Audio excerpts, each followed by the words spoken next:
ప్రభువు పేరట మీ అందరికీ శుభాభివందనములు. ఈ రోజు మన అనుదిన వాక్య ధ్యానమైన ఎడారిలో సెలయేర్లలోని వాక్యము. యాజకుల అరకాళ్ళు యోర్దాను నీళ్లను ముట్టగానే యోర్దాను నీళ్లు అనగా ఎగువ నుండి పారు నీళ్లు ఆపబడి ఏకరాశిగా నిలుచును. యెహోషువ గ్రంథము 3వ అధ్యాయము 13వ వచనము. దారి సుగమం అయ్యేదాకా ఆయన ప్రజలు పాలెంలో ఉండకూడదు. విశ్వాసంతో నడిచిపోవాలి.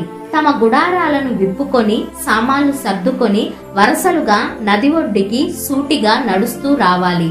అప్పుడు నది దారి ఇస్తుంది. వాళ్ళు నది అంచుకు వచ్చి నదిలో దారి కనిపించేదాకా ఆగినట్టయితే వాళ్ళకి ఎదురయ్యేది నిరాశే. వాళ్ళు నదిలోకి మొదటి అడుగు వేశాకే ఈ కార్యం జరుగుతుంది.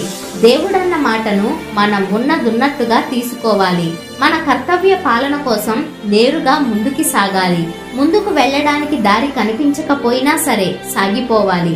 కనిపించే అవరోధాలు మనం వాటిని దాటడానికి ప్రయత్నం చెయ్యకముందే తొలగిపోతూ ఉండాలని ఎదురు చూస్తాము. అందుకే చాలాసార్లు మన పురోగమనం కుంటుపడుతూ ఉంటుంది.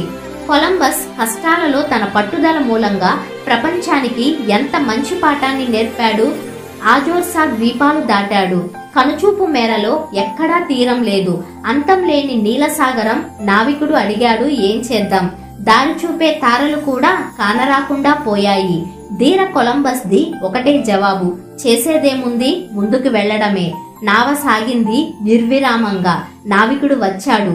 ఈ రాత్రి సముద్రం మనల్ని కబళించజూస్తోంది. ఒక్క మాట చెప్పు, ఆశలన్నీ అడుగంటాక ఏం చేద్దాం మనం? ధీర కొలంబస్ నోటి నుండి ఒకటే మాట, ముందుకి సాగుదాం, ముందుకి సాగుదాం. నావికుల్లో తిరుగుబాటు ధోరణులు, అందరి కళ్లల్లో నిరాశ చీకటులు. ధైర్యశాలులకి గుండెలో ఇంటి బెంగ. నావికుడు అడిగాడు, ఏం చేద్దాం? రేపుదయం కూడా భూమి కనబడకపోతే? ధీర కొలంబస్ది ఒకటే జవాబు, ఉదయమైనప్పుడు ముందుకి వెళ్లడమే.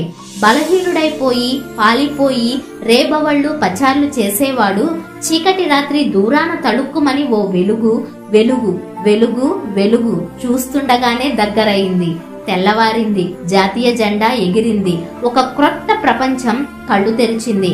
అది నేర్పిన పాఠం, సాగిపో సాగిపో.